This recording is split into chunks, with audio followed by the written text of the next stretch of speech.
અડધી રાત્રે વાદળ ફાટતા તબાહી। દેહરાદૂન હરિદ્વાર હાઈવે પર ધોવાણ થયું છે। નેશનલ હાઈવે ખીણ જેવો બની ગયો છે। એક બાજુનો ભાગ ધોવાતા હાલાકી થઈ રહી છે। બ્રિજની બાજુમાં જ રોડમાં ગાબડું પડ્યું છે। ફનવેલી નજીક હાઈવે ક્ષતિગ્રસ્ત થયું છે।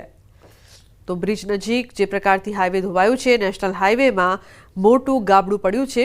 દેહરાદૂનના દ્રશ્યો, બ્રિજ નજીક સમગ્ર હાઈવે છે તે ધોવાઈ ગયો છે। અહીં જોવું મુશ્કેલ છે કે અહીં કોઈ હાઈવે હતો કે કેમ, તે પ્રકારની પરિસ્થિતિ।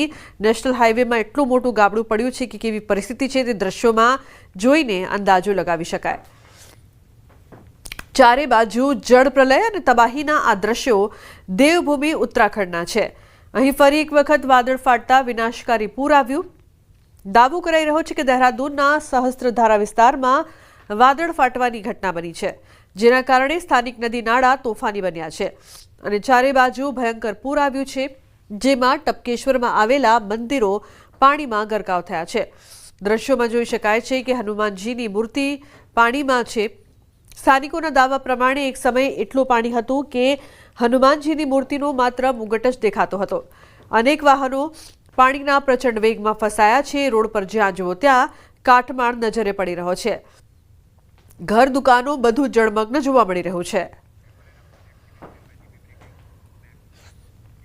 કપડવંજના 30 પ્રવાસીઓ જોશીમઠ નજીક ફસાયા છે। કપડવંજના પ્રવાસીઓ બદ્રીનાથ જઈ રહ્યા હતા। ભૂસ્ખલનના કારણે રસ્તો બંધ થતા ફસાયા છે। 2 દિવસથી રસ્તો બંધ થતા ફસાયા છે। રસ્તો બંધ થવાના કારણે ભારે ટ્રાફિક જામ પણ થયો છે। તો કપડવંજના પ્રવાસીઓ છે કે જેઓ બદ્રીનાથ જઈ રહ્યા હતા, પરંતુ ભૂસ્ખલનના કારણે રસ્તો બંધ થતા ફસાયા। ઉમંગ જોડાયા છે ફોન લાઈન પર વધુ માહિતી આપવા માટે। ઉમંગ, શું વધુ માહિતી સમગ્ર મામલે? બિલકુલ ચોક્કસથી રૂપા, જે પ્રકારે ઉત્તરાખંડ અને હિમાચલ પ્રદેશમાં અવિરત વરસાદ વરસી રહ્યો છે અને જે પ્રકારે આગળ ભૂસ્ખલનની વારંવાર ઘટનાઓ થતી હોય છે, ત્યારે કપડવંજ એક પરિવાર છે, જેટલા 30 જેટલા જે ફેમિલી છે, 30 જેટલા લોકો બદ્રીનાથ દર્શન માટે ગયા હતા। 4 ધામની યાત્રા તે દરમિયાન જોશીમઠથી તો બદ્રીનાથ જતા તે દરમિયાન ભૂસ્ખલનની ઘટના બની હતી અને આ ઘટના દરમિયાન તેઓ ત્યાં આગળ 15 મિનિટ કહી શકાય કે 16 કલાકથી વધુ સમય ત્યાં ફસાયેલા હતા। જો કે અત્યારે મારી થોડી વાર પહેલા તેમની સાથે વાત થઈ, તેમના દ્વારા જણાવ્યું કે હાલમાં પ્રશાસન ત્યાં પહોંચ્યું છે અને ત્યાં આગળ જે રસ્તો છે તે ક્લિયર કરવાની કામગીરી કરે છે, પરંતુ જે અવિરત વરસાદ પડ્યો છે તેના કારણે તેઓને મુશ્કેલી વેઠવાનો વારો આવે છે। જી બિલકુલ ઉમંગ, આભાર સમગ્ર માહિતી બદલ। મુશ્કેલી વેઠવાનો વારો આવી રહ્યો છે। મધ્યપ્રદેશના ઇન્દોરના એરપોર્ટ રોડ પર ભયાનક અકસ્માત। બેકાબુ ટ્રક ચાલકે જાહેર રોડ પર અકસ્માત સર્જ્યો છે। ટ્રાફિકથી ભરચક રોડ પર અનેક રાહદારીઓને કચડી નાખ્યા। આ ઘટનામાં એક વ્યક્તિનું મોત નીપજ્યું છે, જ્યારે 5 લોકો ગંભીર રીતે ઘાયલ થયા છે। અંકિત હોટલથી ગીતાંજલિ હોસ્પિટલ વચ્ચે ટ્રકે અનેક લોકોને અડફેટે લીધા। ઘાયલોને સારવાર માટે હોસ્પિટલમાં દાખલ કરવામાં આવ્યા છે। રોષે ભરાયેલા ટોળાએ ટ્રકને આગચંપીનો પ્રયાસ કર્યો। પોલીસે ટ્રક ડ્રાઈવરને કસ્ટડીમાં લીધો છે। એક વ્યક્તિનું મોત નીપજ્યું છે, 5 લોકો ગંભીર રીતે ઘાયલ થયા હોવાની પણ માહિતી સામે આવી રહી છે। રોષે ભરાયેલા ટોળાએ આગચંપીનો પ્રયાસ કર્યો હતો। ઇન્દોરની આ સમગ્ર ઘટના, પોલીસે ટ્રક ડ્રાઈવરને કસ્ટડીમાં લીધો છે। તો બેકાબુ થઈ હતી ટ્રક અને જાહેર રોડ પર અકસ્માત સર્જ્યો હતો, જેના દ્રશ્યો પણ સામે આવ્યા છે। કઈ રીતે અકસ્માતની સમગ્ર ઘટના બની, એક વ્યક્તિનું મોત નીપજ્યું, 5 લોકો ઘાયલ। રોષે ભરાયેલા ટોળાએ આગચંપીનો પ્રયાસ કર્યો હતો, તો પોલીસે ટ્રક ડ્રાઈવરને કસ્ટડીમાં લીધો।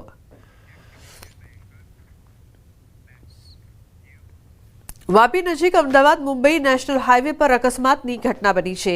બેફામ ટેમ્પો ચાલકે કાબુ ગુમાવતા એક મંદિરમાં ઘૂસી ગયો। બલીઠા હાઈવે પર બ્રહ્માદેવ મંદિરમાં ટેમ્પો ઘૂસી જતા ટેમ્પો ચાલક ગંભીર રીતે ઇજાગ્રસ્ત થયો હતો। ટેમ્પો ચાલકને સારવાર માટે હોસ્પિટલ ખસેડાયો હતો। મંદિરમાં દિવાલ અને રેલિંગ સાથે છતને પણ મોટું નુકસાન થયું હતું। તો ટેમ્પો ચાલક નશાની હાલતમાં હોવાની લોકોએ આશંકા દર્શાવી છે। લોકોમાં પણ ભારે રોષ જોવા મળી રહ્યો છે।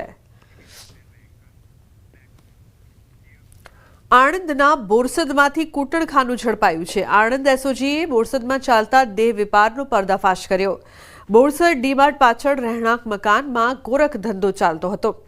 એસઓજીએ 4 યુવતી અને 4 યુવકને ઝડપી પાડ્યા। 3 રૂપલલના અને 3 ગ્રાહકો સાથે સંચાલક અને એક યુવતી પણ ઝડપાઈ। માહિતી મુજબ છેલ્લા કેટલાક સમયથી કેતુલ ખાટી ઉર્ફે વાળંદ દેહ વેપારનો ધંધો ચલાવતો હતો।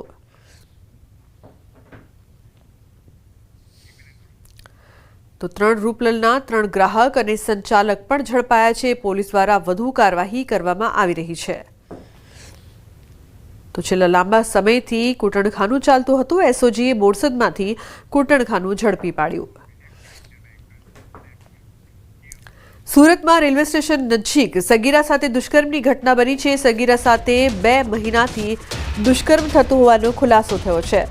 તો સોનગઢની સગીરા ઘરે ઝઘડો થતા સુરત આવી હતી. રવિશંકર નામના યુવકે સગીરાને પ્રેમ જાળમાં ફસાવી આરોપીના ત્રાસથી કંટાળી સગીરાએ ફરિયાદ નોંધાવી છે.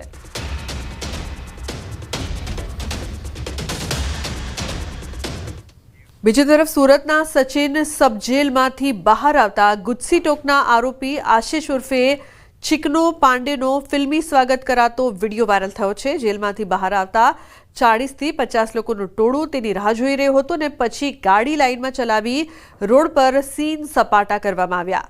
વિડીયોમાં જોઈ શકાય છે કે આરોપી આશિષ જેલમાંથી બહાર આવે છે ત્યારે સાગરીતો પગે લાગીને આશિષનું ભવ્ય સ્વાગત કરે છે. આ વિડીયોમાં એક જેલ કર્મચારી પણ તેની સાથે હાથ મિલાવતો નજરે પડે છે. પોલીસે વાયરલ થયેલા વિડીયોને લઈને 9 લોકો સાથે 4 ગાડી કબજે કરી તમામ લોકો સામે કાર્યવાહી કરી માફી મંગાવી. ઉલ્લેખનીય છે કે આરોપી આશિષ ખૂન, અપહરણ, લૂંટ, ગુનાહિત ધમકી, ગુનાહિત પ્રવૃત્તિમાં સક્રિયતામાં તેના નામ શામેલ છે.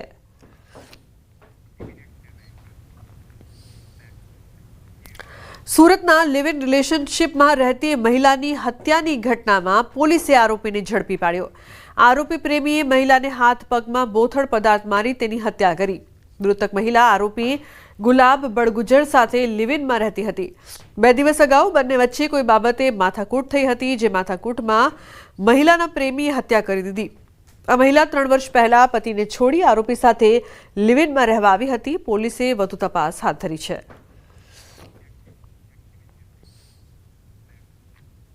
સુરતમાં ઓનલાઈન રૂપિયા ટ્રાન્સફર કરવાનું કહીને છેતરપિંડી કરનાર ઠગની ધરપકડ કરવામાં આવી છે.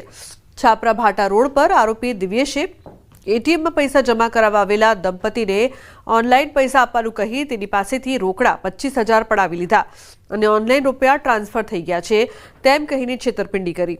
જે અંગે ફરિયાદ બાદ આરોપીને ઝડપી પાડવામાં આવ્યા છે.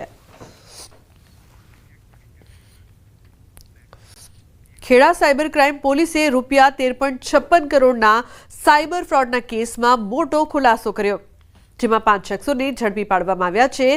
મહેમદાબાદના ખાતરજ ચોકડી નજીક આવેલી સ્ટેટ બેંક ઓફ ઇન્ડિયામાં ખોલાયેલા કોર્પોરેટ એકાઉન્ટ મારફતે રાતોરાત કરોડો રૂપિયાની લેવડ દેવડ થઈ હતી, જેથી પોલીસ સતર્ક થઈ તપાસ હાથ ધરાતા સમગ્ર કૌભાંડ સામે આવ્યું. સુરતની ગેંગે કમિશનની લાલચ આપીને મહેમદાબાદના 3 યુવાનો પાસેથી બેંક એકાઉન્ટ ભાડે લીધા હતા. ઇન્ટરનેટ બેન્કિંગ શરૂ કરી તેનું એક્સેસ અન્ય લોકોને સોંપાયું અને કમિશન પેટે રોકડ રકમ લેવામાં આવી હતી. આ એકાઉન્ટ દ્વારા માત્ર 7 દિવસમાં 13.56 કરોડ જેટલું ટ્રાન્ઝેક્શન થયું હતું. આ એકાઉન્ટમાં થયેલા ફ્રોડને લઈને દેશભરના કુલ 67 ફરિયાદીઓએ છેતરપિંડીની નોંધણી કરાવી છે. આ ગેંગ રાષ્ટ્રીય સ્તરે કાર્યરત રહી અનેક લોકોને છેતરતી હતી. આ મામલે પોલીસે વધુ તપાસ હાથ ધરી. આ જે એકાઉન્ટ છે SBI નું, એમાં 1 જુલાઈના રોજ 12 કરોડ કરતા વધારેના અલગ અલગ વ્યવહારો થયા હતા અને સેમ ડે એ પૈસા એ બેનિફિશિયરી એકાઉન્ટમાં અલગ અલગ એકાઉન્ટમાં જતા રહેતા હતા. આ જે પૈસા હતા એ મુખ્યત્વે જે સાયબર ફ્રોડના જે પૈસા લોકો પાસે ફ્રોડ કરીને જે ખાતામાં જમા કરવામાં